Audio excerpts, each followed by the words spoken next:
live? Yeah. Yeah. Can't go. So it's a very last minute thing. So I had to work out what am I going to share. So something that I wanted to share tonight of how God's using me, how He brought me from a beautiful place down in Devon, and how He brought me up here, and how God is using me in South Yorkshire. So I am going to try and keep to my notes on my laptop as well. So I'd love to share with you my journey and how I'm following God from the age of 24, 25, and how the Lord brought me from down south to here. So when I was in Devon, I was a Christian, but I was like lukewarm. So I was like in the world and in God. I had a church I went to on a Sunday, doing all kinds of church activities, such like kids work, media, Bible clubs throughout the summer, and all of that. But when I was doing church stuff, I was also hanging around with non-religious friends now that I wouldn't call friends to hang around. Sorry, just turning the music off. So yeah, I wouldn't call friends, even those that I wouldn't trust now. I also had a one bed council flat as well, which was a lovely place. When I was 17, just turning 18. The flat I had was around the corner from my mum's, but I was still living under my mum's feet, so I only slept in the flat only at bedtime basically. Throughout the day I went to my mum's for food. I also had a summer job down there, working on inflatables, and then every Sunday I went to church. So one of my friends that I knew, she became homeless, and because it was a good friend, I let her into my own house, and yeah, it started off okay, and then she brought her partner in as well, and then things really took the turn for the worse from there. So I told them that I was a Christian, that I would do my Bible studies, my worship. They did not like that. So they kind of drove me out from my own house, which was quite sad, really. Also, my flat was turned into a 24/7 cafe where my neighbours and friends were just coming in using me for taking my food and taking my drinks and all of that. Waking me up early hours in the morning just so they can come in out the cold. So yeah, and then my friend's partner, he wasn't a fan of me, because he didn't like me because of my faith. I was on the floor, he was on top of me, threatening to kill me. I then had to run away out of the house for 2 days, and I stayed at my church pastor's house, and I told him everything that was going on.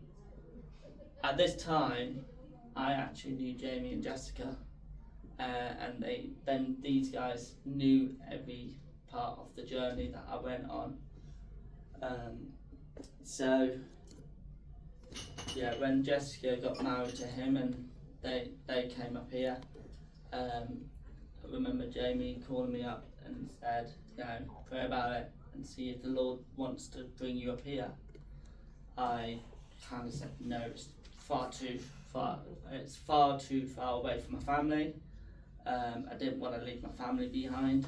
I had my own house. It would have been a very big step if I did. So I prayed. I asked God, if this is what you want, give me an open door for something. So I was praying, and one evening I was applying for jobs, and one of the jobs that I was applying for was a train cleaning job. had the interview for it. The next day I applied for it, and the day after the interview, it turned out I got the job. So yeah, so I was really happy. The only thing is I didn't know where the job was, so I had to do some research on the location, and the research was in Doncaster, and I thought, okay, it's not too far from Jamie's house, or Jamie's dad's house, should I say? So yeah, I thought, okay, maybe this is the Lord. Maybe He's opening small little doors. So I was then going. I can hear my voice in the background. So keep on. So yeah, I was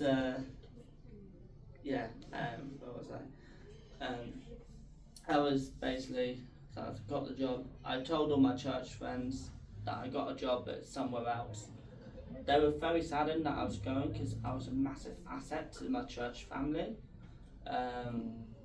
Everyone loved me there, even the children. They loved me at the church I was attending.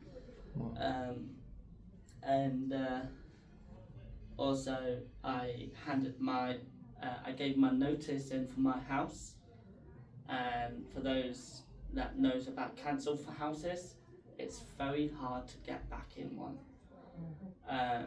So that would have been a very much of a sacrifice of itself.